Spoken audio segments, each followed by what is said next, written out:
आइए हम आज की क्लास में भौतिकी से विज्ञान और मापन के अंतर्गत कुछ इम्पोर्टेंट क्वेश्चन को देखेंगे जो कि क्लास 9th के बेस पर होगा, लेकिन आप सभी को इसका नॉलेज होना चाहिए ताकि आप हर कंपटीशन के एग्ज़ाम में इस तरह का क्वेश्चन पूछा जाता है तो उसको हल कर सके। ठीक है, तो सबसे पहले हम विज्ञान और मापन के विषय में थोड़ा चर्चा करेंगे। तो हम दुनिया में मापन को क्यों अपनाते हैं? तो हम लेन देन करते हैं, बहुत सारे चीज़ों को लेन देन करते हैं तो उसको माप कर लेन देन करते हैं, इसलिए मापन की आवश्यकता होती है। और हर वस्तु की अपनी अपनी अलग अलग तरह से मापन किया जाता है। तो उसके लिए हम राशियों को पहले निर्धारित करते हैं। तो सबसे पहले जानेंगे कि राशियाँ यानी भौतिक राशियाँ, यानी भौतिकी के विभिन्न नियमों को जिन पदों में हम लोग व्यक्त करते हैं उसको राशियाँ कहते हैं या भौतिक राशियाँ कहते हैं। और ये भौतिक राशियाँ जो है दो तरह की होती है, एक आधारी राशि जिसको फंडामेंटल यूनिट कहते हैं और या उसी को मूल राशि भी कहते हैं, बेसिक यूनिट भी कह सकते हैं, आधारी राशि भी कह सकते हैं।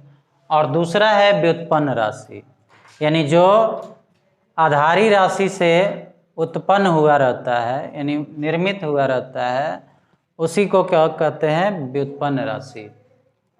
तो आधारी राशियों की संख्या जो है वो 7 है। जैसे आप अगर मान लीजिए कि कोई वस्तु को मापते हैं यानी उसके द्रव्यमान को मापते हैं तो द्रव्यमान को हम केजी में मेजर करते हैं। ठीक है, उसके बाद मान लीजिए कि लंबाई मापना हो, चौड़ाई मापना हो, ऊंचाई मापना हो, गहराई मापना हो, तो ये जो है सब लंबाई ही है, इसका तरीका जो है बदल जाता है तो उसको हम क्या करते हैं? मीटर में मापते हैं। ठीक है, समय जो है वो हो गया 3rd नंबर। तो ये हो गया आपका, इसका ऐसा ही मात्रक सेकंड हो जाता है। उसके बाद मान लीजिए कि आपका आ गया विद्युत धारा, तो उसका एम्पियर हो जाता है, मात्रक हो जाता है। उसके बाद आपका हो जाएगा तापमान, टेम्परेचर, जिसको केल्विन के द्वारा डिनोट करते हैं। उसके बाद मान लीजिए कि आपका हो गया ज्योति तीव्रता, जिसको कैंडेला CD के द्वारा डिनोट करते हैं। उसके बाद मान लीजिए पदार्थ का परिमाण, जिसको मोल के द्वारा इसको मापते हैं, इसको लगाना पड़ता है। यानी अगर द्रव्यमान को मापना हो तो केजी में मापेंगे और लंबाई कोई भी मापना हो मीटर में और समय मापना हो तो सेकेंड में। अब इसको कन्वर्ट कर सकते हैं, कन्वर्जन होता है इसका, लेकिन ओरिजिनल जो मात्रक है वो 7 राशियों का, ये 7 है 1 2 3 4 5 6 7। ये 7 जो हो गया ये मात्रक हुआ। और किन राशियों का? ये 7 आधारी राशियों का ये 7 मात्रक होता है। अब इनसे संबंध स्थापित किया जाता है तो क्या हो जाता है? व्युत्पन्न राशि हो जाता है। और व्युत्पन्न राशि का व्युत्पन्न मात्रक होता है। जैसे मान लीजिए वेग होता है या चाल होता है, तो चाल बराबर पहले हम निर्धारित करते हैं क्या होता है? तो चाल बराबर होता है दूरी बटा समय। क्या होता है? दूरी बटा समय।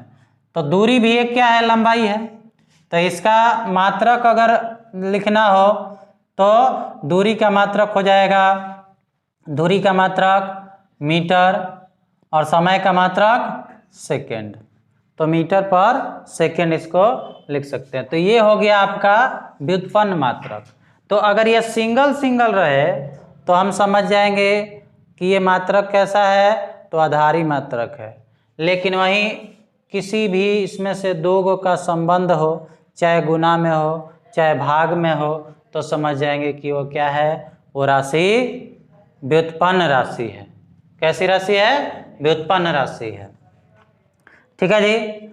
अब आता है, इन राशियों को अलग अलग तरीके से हम लोग देखते हैं और उस पर क्वेश्चन आता है। कन्वर्जन भी दे देगा, जैसे इसको केजी को ग्राम में दे देगा, मीटर को मिलीमीटर में दे सकता है, सेंटीमीटर में दे सकता है, समय को आवर में दे सकता है, उसके बाद मिनट में दे सकता है।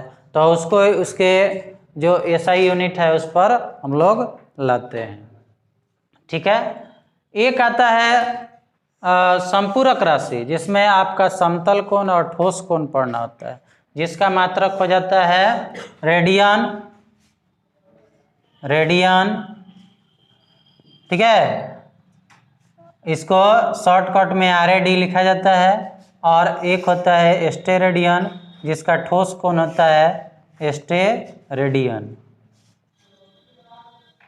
तो ये दो जो है मात्रक, ये संपूरक मात्रक होता है, जो कि समतल कोण और ठोस कोण के लिए होता है।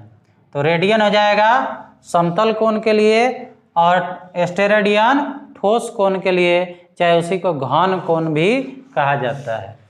ठीक है।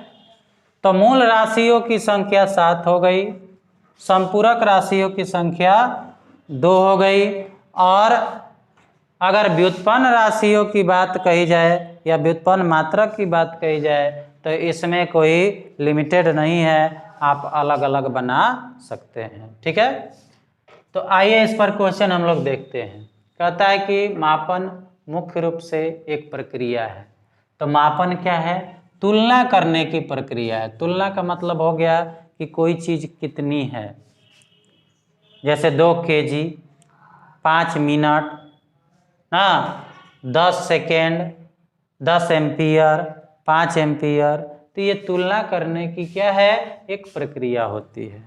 ठीक है, इससे हम तुलना कर सकते हैं। जैसे कहते हैं कि आपके पास कितना 10 रुपया है, उसके पास 30 रुपया है, तो तुलना हो गया ना कि आपके रिस्पेक्ट में उससे माने उसका जो कीमत है या उसकी तुलना अधिक है।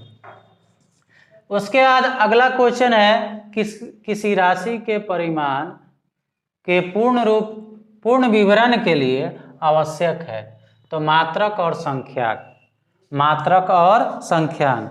जैसे आप जाते हैं दुकान पे, कहते हैं कि हमें 10 kg चावल चाहिए, तो हमने क्या क्या चीज का यूज किया? 10 और kg, यानी हमने यहाँ पर 10 kg क्या किया? संख्या का यूज किया 10 और kg का यूज किया मात्रक, यानी ये संख्यांक हो गया। 10 क्या हो गया? संख्यांक, और kg क्या हो गया? मात्रक। kg क्या हो गया? मात्रक। तो दो चीजों की एकदम जरूरत होती है। किसी भी राशि को व्यक्त करने के लिए हम दो चीजों की उपयोग करते हैं, मात्रक और संख्यांक की। ठीक है। उसके बाद SI मात्रक में कितने आधारी मात्रक है? बात आ गई। कितनी? 7। कितनी होगी? 7 बेसिक यूनिट होता है। अब कहेगा, देखिए यहाँ पर 1 kg कितने G यानी ग्राम के बराबर होता है। kg मतलब किलोग्राम, G माने ग्राम के बराबर होता है। तो ये 1000 के ग्राम बराबर होता है, ये याद रखना पड़ता है। उष्मा का SI मात्रक, देखिए जी, उष्मा का SI मात्रक ये जूल होता है। उष्मा का SI मात्रक क्या होता है? जूल होता है। ठीक है। ये पूछ देगा कि उष्मा कैसी मात्रक है, आधारी है, कैसी राशि है, तो आधारी है या व्युत्पन्न, तो क्या हो जाएगा? व्युत्पन्न हो जाएगा। ठीक है। अब कहता है कि 1 मीटर स्क्वायर बराबर होता है कितना? 10 के power 6 millimetre square. Millimetre, mm का मतलब होता है मिलीमीटर। अब कैसे कहोगे? अब देखिए, इसी को कन्वर्जन को समझते हैं। बहुत लड़का सब इसमें कंफ्यूज हो जाता है। तो देखो, 1 मीटर में होता है 10,000 1000 कितना 1000 मिलीमीटर, 1000 मिलीमीटर। और इसी को लिखते हैं 10 के पावर कितना जीरो है 3, कितना जीरो है 3, तो 3 लिख देते हैं। तो इसको ऐसे भी लिख सकते हैं 10 के पावर 3 मिलीमीटर। अब हमें यहाँ पर 1 मीटर स्क्वायर कह रहा है, तो दोनों बगल क्या कर देंगे स्क्वायर कर देंगे, दोनों बगल स्क्वायर कर देंगे। तो 1 का स्क्वायर 1, मीटर का स्क्वायर मीटर, और फिर उसी तरह से इसमें तो देखो 10 के पावर 3 है और पावर में क्या जाता है गुना हो जाता है।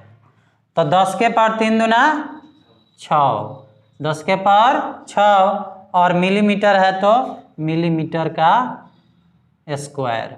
ठीक है, तो देखिए तो क्या छूटा है इसमें डॉट डॉट क्या दिया है 10 के पावर 6, यानी 10 के पावर 6 ये आपका आंसर हो जाएगा। ठीक है, आगे कहता है कि कौन सी राशियां स्वतंत्र मानी जाती है, तो ये आधारी राशियां स्वतंत्र मानी जाती है, यानी ये आधारी होती है, मूल होती है। तो मूल कोई भी चीज़ होता है तो स्वतंत्र ही रहता है। ठीक है, जैसे आप पढ़े होंगे कि स्वर वर्ण जो है स्वतंत्र होता है, उसी तरह से आधारी राशि से क्या बनता है व्युत्पन्न होता है, इसलिए ये स्वतंत्र होता है। ये व्युत्पन्न राशि पर आधारित नहीं होता है, बल्कि आधारी राशि पर व्युत्पन्न राशि क्या होती है निर्भर होती है। अब है वेग आधारी या व्युत्पन्न राशि है, तो व्युत्पन्न राशि है। ठीक है, क्योंकि ये दो राशियों से मिलकर बना है। वेग बराबर हो जाएगा विस्थापन बटा समय, विस्थापन बटा समय। तो विस्थापन भी अलग हो गया और समय भी अलग हो गया। तो इसलिए जब दो आधारी राशियों के संयोग से या इसको हम क्या करेंगे ग्रुप बनाएंगे, तो उस राशि को हम क्या कहेंगे व्युत्पन्न राशि कहेंगे। तो यहाँ पर दो राशि है विस्थापन, विस्थापन भी एक तरह का दूरी ही होता है लेकिन निश्चित दिशा में होता है, और ये समय हो गया, तो इसलिए संयोग हुआ है, इसको हम व्युत्पन्न राशि कहेंगे। ज्योति तीव्रता का ऐसा ही मात्रक क्या है, तो ये कैंडेला होता है। और ज्योति तीव्रता CD ये किस राशि में आता है जी, तो आधारी राशि में। तो आधारी राशि इसका आधारी मात्रक होता है कैंडेला, जिसको CD से डिनोट किया जाता है। अब आ जाइए फिर एक कन्वर्जन का सवाल आ गया।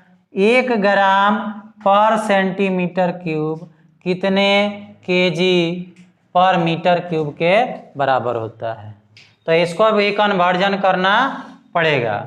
तो ये कन्वर्जन करने आना चाहिए, तो सबसे पहले हम इसको सीख लेते हैं कि कैसे इसको कन्वर्ट करते हैं, तभी जाके इस तरह का क्वेश्चन आप सॉल्व कर लीजिएगा आसानी से, नहीं तो ऐसा क्वेश्चन जो है दिक्कत करने लगता है। देखिए यहाँ पर ग्राम और सेंटीमीटर, ठीक है, छोटा है और ये बड़ा है। तो छोटा होता है तो डिवाइड का रूल होता है, छोटा से बड़ा लाना होता है तो डिवाइड के रूल से चलते हैं, और बड़ा से छोटा की ओर जाना होता है तो मल्टीप्लाई का रूल यूज करते हैं। अब आइए देखते हैं। तो 1 kg में हम लोग पढ़े हैं 1000 ग्राम, यानी हमने क्या कर दिया बड़ा से छोटा लाया तो क्या कर दिया 1000 से गुना कर दिया। लेकिन छोटा से बड़ा लाना हो तो ये 1000 इधर आ जाएगा भाग में, तो ये हो जाएगा 1/1000 kg बराबर 1 ग्राम। ठीक है, तो 1 ग्राम के बदले में हम 1/1000 का kg का यूज करते हैं। उसके बाद 1 मीटर बराबर होता है 100 सेंटीमीटर। कितना? 100 सेंटीमीटर। तो अगर 1 सेंटीमीटर लाएंगे तो हो जाएगा 1/100 मीटर बराबर 1 सेंटीमीटर। अब इसी का हम लोग यूज करके इतना मान लाएंगे। ये 10 के पावर 3 आया तो कैसे आया? यहाँ हो सकता है कि अलग कुछ भी हो, तब हम कैसे लाएंगे। तो अब देखिए इसका यूज करेंगे कैसे। तो 1 ग्राम है तो 1 ग्राम के बदले हम लिख देंगे यहाँ पर कितना? 1/1000 kg। ये क्लियर हो गया। और नीचे है 1 सेंटीमीटर के बदले में हम लिख देंगे 1/100 मीटर, और इसका होल क्यूब है तो होल क्यूब कर देंगे। ठीक है, जैसे का तैसे कर दिए।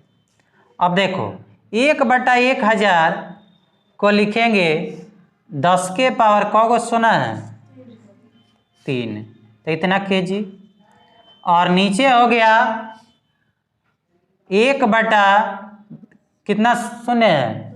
2, तो 1/10 के पावर 2 और मीटर, और इसका पावर हो जाएगा कितना? 3। ठीक है, इधर लाते हैं, इसी को इधर मिटा दिया जाए। देखिए तो ये हो जाएगा आपका 1/1000 यानी 10 के पावर 3 kg ये रह गया। लेकिन इसका तो पावर क्या है? 3 है, तो 1 का पावर 3 करते हैं तो 1 ही रहता है। लेकिन 10 के पावर 2 का पावर 3 करेंगे तो पावर में क्या हो जाएगा? गुना हो जाएगा। तो 10 के पावर क्या हो जाएगा? 6 हो जाएगा। 10 के पावर कितना? 6। और मीटर का क्यूब तो मीटर क्यूब। ठीक है, अब ये देखिए बटा का बटा है तो ये ऊपर चला जाएगा। क्या हो जाएगा? 10 के पावर ऊपर चला जाएगा, यानी 10 के पावर 6 ऊपर हो गया और 10 के पावर 3 नीचे है तो नीचे ही रहेगा। kg हो गया और नीचे बच गया मीटर क्यूब।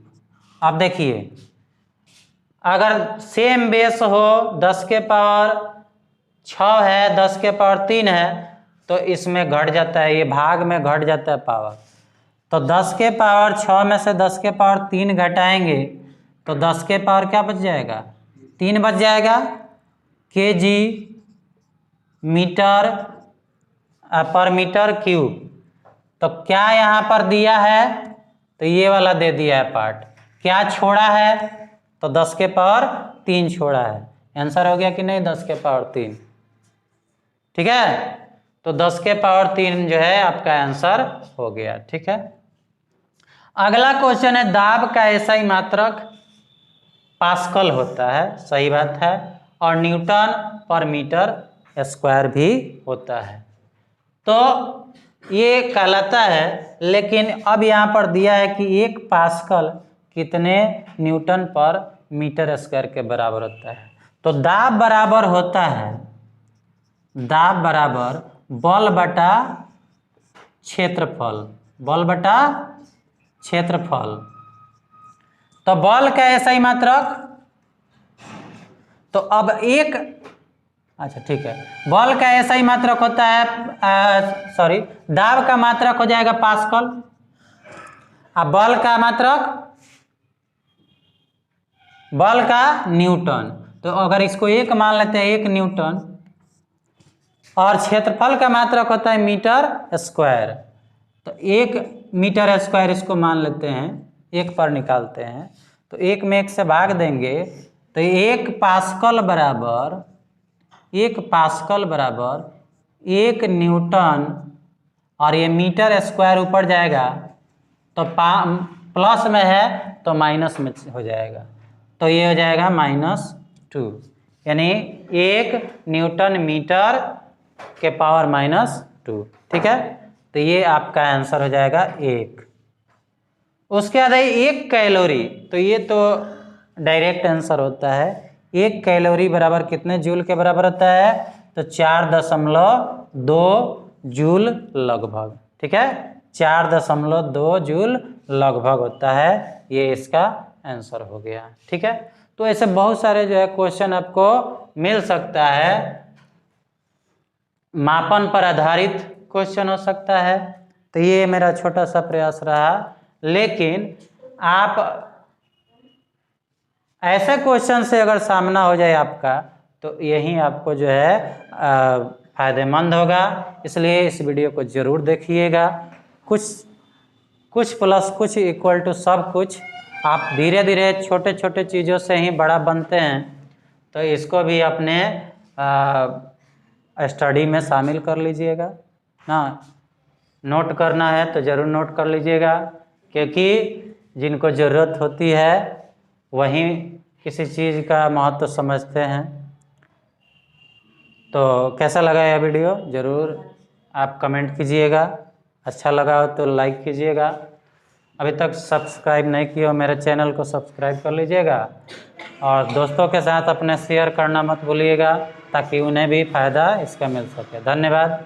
आपका दिन मंगलमय हो।